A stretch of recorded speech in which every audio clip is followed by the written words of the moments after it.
সর্ব অঙ্গনে কিন্তু আমাদের পুরুষদের পাশাপাশি নারীরা সমানভাবে এই আন্দোলনকে এগিয়ে নিয়ে যাওয়ার জন্য ভূমিকা রাখছে। মসজিদের দেয়ালে বড় বড় করে লেখাই থাকে নারীদের প্রবেশ নিষেধ। নারী যদি মসজিদে যায়, মসজিদ নাপাক হয়ে যায়। এই কথাগুলো নিশ্চয়ই আপনারা সবাই জানেন, আমার নতুন করে বলার কিছু নেই। কিন্তু আমরা বলতে চাই যে না, আমরা যে আদর্শ প্রতিষ্ঠা করার জন্য যে প্রস্তাবনা দিচ্ছি, এই জায়গায় নারীরা তাদের ধর্মীয় অধিকার পালন করার পূর্ণ অধিকার, পূর্ণ স্বাধীনতা পাবে। তারা 5 ওয়াক্ত নামাজ সেখানে করতে পারবে, তারা জুম্মার সালাত করতে পারবে, তারা ঈদের জামাত, তারা সব ক্ষেত্রে নারীদের অংশগ্রহণ ইকুয়াল থাকবে মসজিদে, প্রত্যেকটা মসজিদে।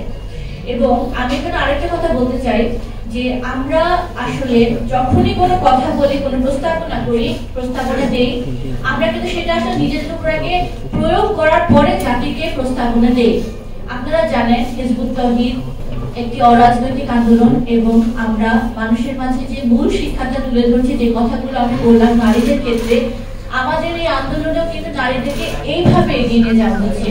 আমাদের নারীদেরকে আমরা সেমিনারে অংশগ্রহণ করাই, তারা সেমিনারে বক্তব্য দিচ্ছে, তারা সাহিত্য অঙ্গনে ভূমিকা রাখছে, তারা মিডিয়াতে কাজ করছে, তারা এডিটিং করছে, তারা আলোচনা সভা করছে, তারা সর্ব অঙ্গনে কিন্তু আমাদের পুরুষদের পাশাপাশি নারীরা সমানভাবে এই আন্দোলনকে এগিয়ে নিয়ে যাওয়ার জন্য ভূমিকা রাখছে।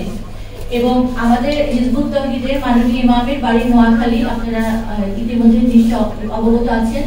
সেই নোয়াখালীতে আমরা একটি মসজিদ নির্মাণ করেছি, যে মসজিদকে একসময় 2016 সালে অপপ্রচার চালিয়ে যে গির্জা বলে, মসজিদের মাইকে মাইকে গির্জা বলে এটাকে প্রচার চালিয়ে এটাকে ধ্বংস করা হয়।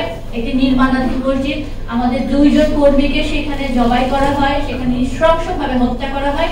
কিন্তু আজকে সত্যের সাক্ষ্য হিসাবে আজকে সেখানে 4 তলা মসজিদ দাঁড়িয়ে আছে, এবং সেই মসজিদে নারীরা প্রত্যেক ওয়াক্তে সেখানে নামাজ পড়ছেন, সেখানে জুমার নামাজ পড়ছেন, সেখানে ইমামের খুতবা শুনছেন, সেখানে তারা ঈদের জামাত পালন করছেন।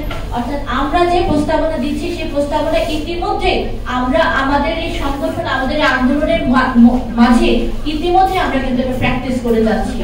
আমরা আশা করি যে যদি আমাদের এই প্রস্তাবনা গ্রহণ করা হয়, তাহলে নারীরা পূর্ণরূপে তাদের অধিকার ফিরে পাবে ইনশাআল্লাহ। এবং আমাদের এই প্রচারণার ফলে আমরা দেখতে পারি আজকাল বিগত কয়েক বছর ধরে ঈদের নামাজ যখন হয়, সেখানে অনেক নারীদের অংশগ্রহণ, সেখানে তারা আলাদাভাবে যাচ্ছেন, সাথে বেশ কয়েকটা ঈদগাহ মাঠে আমি দেখেছি নারীদের স্বতঃস্ফূর্ত অংশগ্রহণ। এবং আমি মনে করি এটা হিজবুত তাওহীদের অক্লান্ত প্রচারণার ফলে এটা ঘটেছে।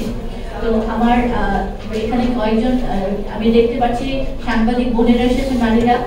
আপনারা যদি ন্যায়ের সাথে সত্য কথা বলার জন্য আপনারা ভূমিকা রাখেন, আপনাদের কলম যদি সকল অন্যায়ের বিরুদ্ধে সোচ্চার থাকে, আপনারা যদি সবসময় ন্যায়ের পক্ষ ধারণ করেন, আপনারা যদি এটাই বলেন যে কোন রকমের আমি মিথ্যা প্রচার করব না, যেটাই আল্লাহ কোরআনে বলেছেন গণমাধ্যমের ব্যাপারে আপনারা জানেন, যে যদি তোমাদের কাছে কোনো তথ্য আসে আগে তোমরা যাচাই বাছাই করো যেটা সত্য কিনা।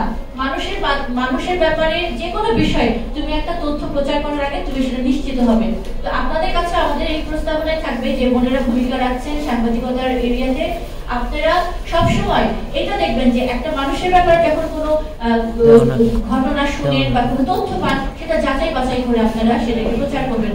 কারণ আপনার একটা কলমের প্রচার কিন্তু একটা মানুষের পুরো পার্সোনালিটিটাই ধসে যায়, তার যত পপুলারিটি থাকে সবকিছু কিন্তু ধস নামতে পারে, কিন্তু সেটা রক্ষা করার দায়িত্ব আপনার, এবং সেটা আপনার আয়ত্তে আছে।